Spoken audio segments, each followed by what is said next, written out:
This video is a critique and is therefore protected under fair use. Why hello there, Obsidian Madman here. These are the top 10 most destructive robots to compete in modern BattleBots. While most of the ranking is based on previous battles, destructive potential is also a factor I kept in mind when putting the order together. Essentially, if a bot is known for tearing other bots apart, then it's here. Let's jump in. Number 10, Witch Doctor. Witch Doctor is everyone's favorite duo that attracts more bad luck than a one-leaf clover. Shaman's great and all, but it's the main bot that dishes out the hits. It's equipped with a skull-shaped drum spinner and an extra thick blade to defend against spinner attacks. While it wins less than it should, it never goes down without dishing out a hit or two, usually. Number 9, Complete Control. Instead of using kinetic energy to scrap its victims, this bot uses heat. It'll grab and burn whatever falls into its claws as it holds its prey up to the audience. In due time, this bot will claim more victims, but for now there's only one battle where he pulled it off.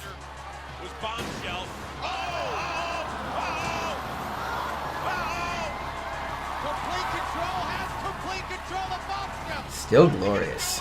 Number 8, Season 2, Bite Force. Potential, yes. Execution, questionable.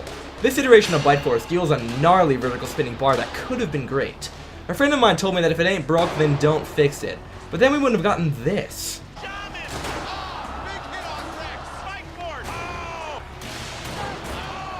Put a plate over that exposed chain and you've got yourself a monster. It wasn't a conventional redesign, but certainly one I look forward to seeing in the future. Number 7, Beta. Ever had a washing machine dropped on you? Apparently John Reed has, and he turned that mode into a robot. Beta is the first hammer bot in modern BattleBots to not suck. Its destructive power comes not only from the point at the end of its hammer, but also the swing radius. Even though John couldn't get many shots in, the shots that do land leave marks.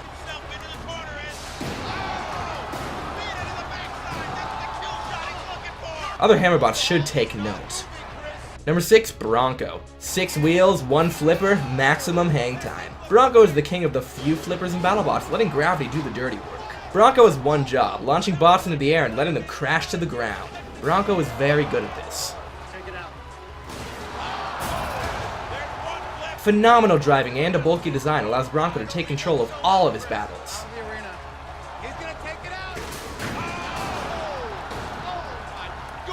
Number 5, Nightmare. I'd like to emphasize that when robots are in the box, they look smaller than they actually are. Knowing this, Nightmare becomes even scarier. The terrifying saw is about 3 feet in diameter and doesn't take prisoners.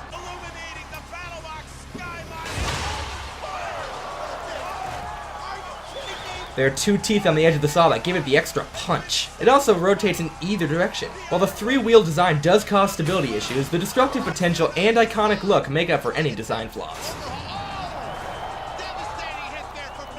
Number 4, Ice Wave. That is a 47-pound blade that is traveling 300 miles an hour. Well, there you go. Ice Wave is a nasty spinner with gray tips at the end of its blade, making it difficult to see. It's not good at self-riding, but it is good at ripping faces off of other bots. Here's to a Season 3 comeback.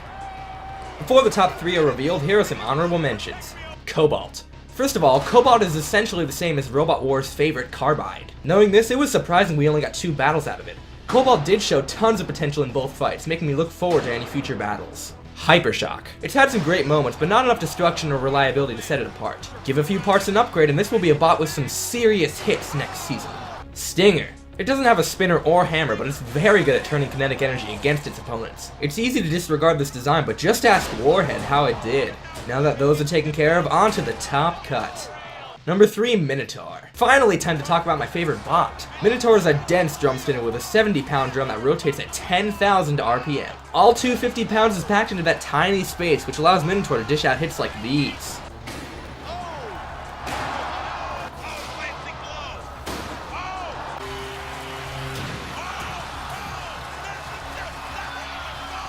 The drum has only 1 tooth, which gives it more opportunities to catch on to something. Hide your children and shield your lights whenever this bot comes into the neighborhood.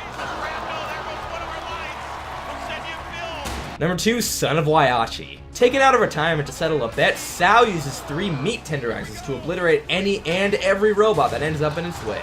I heard from somewhere that the weapon system alone takes up half the bot's weight. And what can this weight do, you ask? Creepy crawlies might be having second thoughts.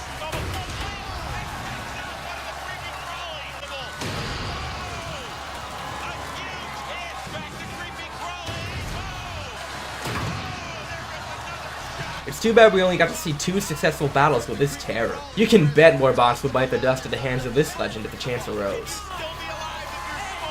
Finally, number 1, Tombstone. Who else? As the king of horizontal spinners, Tombstone brandishes a thick metal bar that takes up half the bot's perimeter when spinning. This offers more defense than the show gives credit for, as this makes it harder to make contact with the body or take out the wheels. But all that's really important is how well Tombstone rips its opponents apart.